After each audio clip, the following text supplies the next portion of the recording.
ഒടുവിൽ കുറ്റസമ്മതം നടത്തിയല്ലേ? അതെ, പ്രതിപക്ഷ നേതാവിന് വേണ്ടിയുള്ള PR വർക്കിൽ ഇത്തവണയും വ്യാജ വാർത്തയായിരുന്നു മലയാള മനോരമയുടെ ഉന്നം. പക്ഷേ പണി നല്ല രീതിയിൽ പാളി. MB രാജേഷ് സ്പീക്കറായിരിക്കെ നിയമസഭയിൽ സംഘടിപ്പിച്ച വനിതാ അസംബ്ലിയിൽ തെലുങ്കാന മുഖ്യമന്ത്രി ചന്ദ്രശേഖര റാവുവിന്റെ മകൾ കവിത 2022 മെയ് 27 ഒരു സെഷനിൽ പങ്കെടുത്തു എന്നാണ് മനോരമ കഴിഞ്ഞ ദിവസം അച്ചടിച്ചിറക്കിയത്. Under representation of women in decision making bodies എന്ന സെഷനിലായിരുന്നു പങ്കെടുത്തതെന്ന് വരെ മനോരമ നിർമ്മിച്ചു. എന്നാൽ മനോരമയുടെ തന്നെ 2022 മെയ് 28 പത്രത്തിൽ പരിപാടിയെക്കുറിച്ചുള്ള വാർത്തയും ചിത്രവുമുണ്ട്.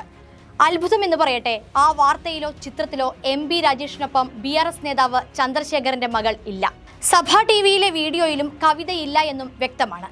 പിന്നെ എന്തിനാണ് മനോരമ കവിത MB രാജേഷിനൊപ്പം പങ്കെടുത്തുന്ന പച്ചക്കള്ളം അടിച്ചിറക്കുന്നത്?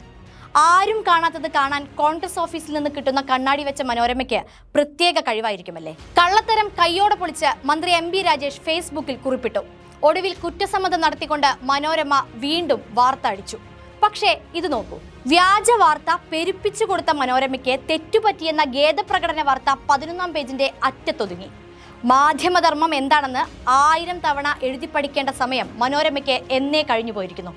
കള്ളം പറയാൻ മാത്രം പഠിക്കുന്ന പ്രതിപക്ഷ നേതാവ് VD സതീശൻ ഒരു വ്യാജ ആരോപണം ഉന്നയിക്കുന്നു.